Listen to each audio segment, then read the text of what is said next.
एक और जहां पूरे हरियाणा में मतदान को लेकर वोटर्स मतदान केंद्र पहुंच रहे हैं, वहीं बात करें कैथल की तो कांग्रेस प्रत्याशी आदित्य सुरजेवाला के पिता व राज्यसभा सांसद रणदीप सुरजेवाला मतदान से पहले हर बार की तरह कैथल के प्राचीन महाभारतकालीन श्री 11 रुद्री शिव मंदिर पूजा अर्चना करने पहुंचे, जहां रणदीप सुरजेवाला ने पूजा अर्चना कर भोले बाबा से अपने पुत्र आदित्य सुरजेवाला के लिए जीत की कामना की और मतदान करने के लिए अपने परिवार के साथ हुड्डा सेक्टर 20 स्थित मतदान केंद्र पहुंचे।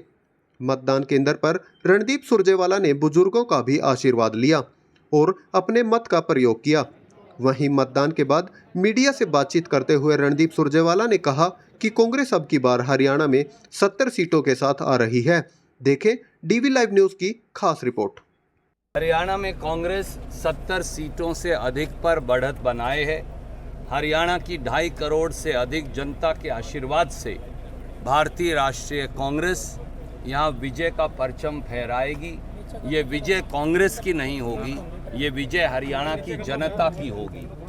भारतीय जनता पार्टी जिस प्रकार से 10 साल के कुचक्र का कुशासन उन्होंने चलाया, जिस प्रकार से किसानों का उत्पीड़न किया, जिस प्रकार से दलितों और पिछड़ों को अत्याचार की आग में धकेल दिया, जिस प्रकार से हमारे युवा भाइयों के भविष्य को मंडी में बेचा, जिस प्रकार से जवान हो या पहलवान उनको सड़कों पर घसीटा और उनके सम्मान को तार तार किया, जिस प्रकार से हरियाणा के छोटे छोटे दुकानदार पर जो भयंकर उसके साथ भेदभाव और अत्याचार हुआ, जिस प्रकार से हरियाणा को विभाजन का एक सुनियोजित षड्यंत्र किया गया, जातिगत विभाजन भी और बाद में धार्मिक विभाजन भी, उन सब का वोट की चोट से हरियाणा की जनता जवाब देगी, ऐसा मुझे विश्वास है। हरियाणा में बदलाव ज़मीन पर भी लिखा है और आसमान पर भी, दीवार पर भी लिखा है और लोगों के चेहरे पर भी, क्योंकि लोग अब थक चुके हैं और अब वो वोट की चोट से बदलाव की एक नया बिगुल बजाने वाले हैं। रणदीप जी, वोटिंग से पहले आप 11 रुद्री मंदिर में पहुंचे हैं जी, देखिए, छोटी काशी भी वामन पुराण में कपिस्थल की तपोभूमि कैथल को कहा गया है। स्वाभाविक तौर से भोले शंकर जी के का जो धाम है 11 रुद्री मंदिर, उसमें 36 बिरादरी के हर व्यक्ति का विश्वास है समेत मेरे। तो 11 रुद्री मंदिर, खाटू श्याम धाम और दादा खेड़ा, ये 3 सबसे पूजनीय स्थल हैं। इनके साथ साथ हनुमान जी की ये उत्पत्ति का स्थान है और हर व्यक्ति जाकर, इसीलिए हमें कपिस्थल भी कहा जाता है, हर व्यक्ति जाकर वहाँ शीश झुकाता है।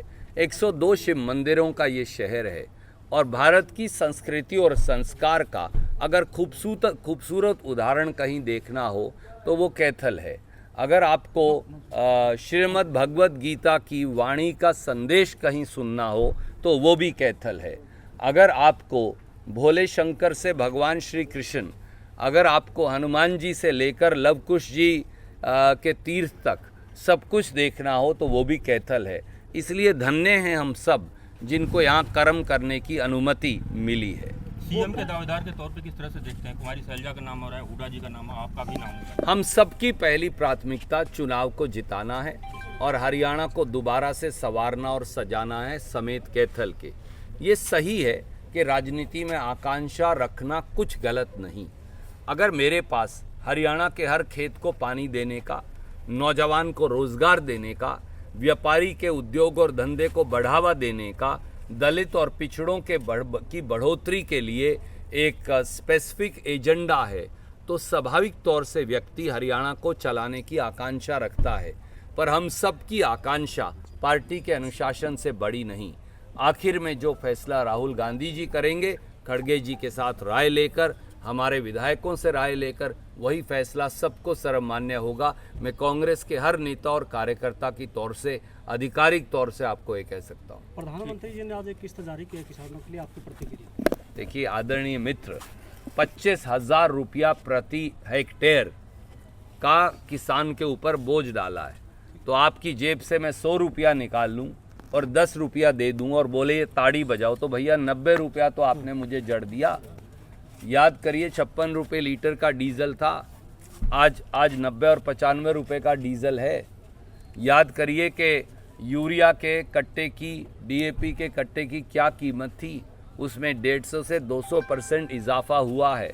ब्याज, चाहे बीज हो, चाहे खाद हो, चाहे अन्य उत्पाद की संसाधन हो, सबकी कीमतें बेइंतहाशा बढ़ी है और किसान आज भी त्राहिमाम है।